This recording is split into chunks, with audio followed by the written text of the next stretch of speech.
మాల్దీవ్స్లో ఈ presidential elections ఇతరత్ర elections అన్నీ పూర్తి అయిపోయాయి. సో ప్రెసిడెంట్ మొహమ్మద్ మైజు ఇప్పుడు దారిలోకి వచ్చాడు.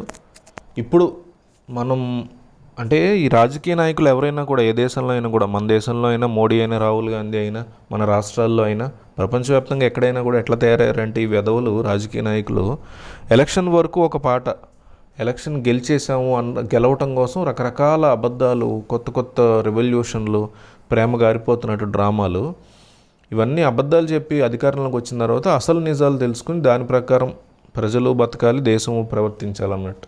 సో ఇప్పుడు Mohamed Muizzu India out, India out, Indians వద్దు అని ఇండియన్స్కి వ్యతిరేకంగా పోరాటం చేసి ఇండియా అవుట్ క్యాంపెయిన్ చేసి ఈరోజు ఆ దేశానికి అధ్యక్షుడిగా మారి ఇప్పుడు మళ్ళీ ఇండియా యొక్క ఇంపార్టెన్స్ కంటే కూడా మాల్దీవ్స్ ఏంటి పరిస్థితి, మనం ఎట్లా బయటపడాలి తలనొప్పుల్లోంచి అనేది అర్థం చేసుకుంటున్నాడు. ఇప్పుడిప్పుడు ఆలోచించే ప్రయత్నం చేస్తున్నారు ఈ రాజకీయ నాయకులంతా. అదే ఇందాక చెప్పినట్టు అబద్ధాలతో గెలిచి ఆ తర్వాత ఆలోచిస్తారు, ముందు ఆలోచించాలి. నిజానికి ఇండియా అవుట్ క్యాంపెయిన్ చేయటం, ఇండియా ఇచ్చినటువంటి హెలికాప్టర్ కానీ, లేకపోతే ఈ రకమైనటువంటి టెక్నాలజీ కానీ, వెపనరీ కానీ, మెషినరీ కానీ ఇవన్నీ కూడా వదిలేసి మరి ఇండియా అవుట్ అంటూ ఆయన క్యాంపెయిన్ చేయటం, దాంతో ఇండియన్స్ వచ్చేయటం.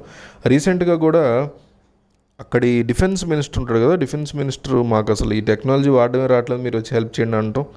ఆ తర్వాత ఇంటర్నేషనల్ మానిటరీ ఫండ్ ఎక్కువగా వార్నింగ్స్ ఇచ్చింది మాల్దీవ్స్కి. ఏమనంటే మీకు విపరీతమైనటువంటి అప్పులు పెరిగిపోయాయి, చైనా అప్పులు పెరిగిపోయాయి, ఇంటర్నేషనల్ వరల్డ్ బ్యాంక్ అప్పులు పెరిగిపోయాయి, ఈ రకంగా మీరు దేశాన్ని రన్ చేయడం కరెక్ట్ కాదు.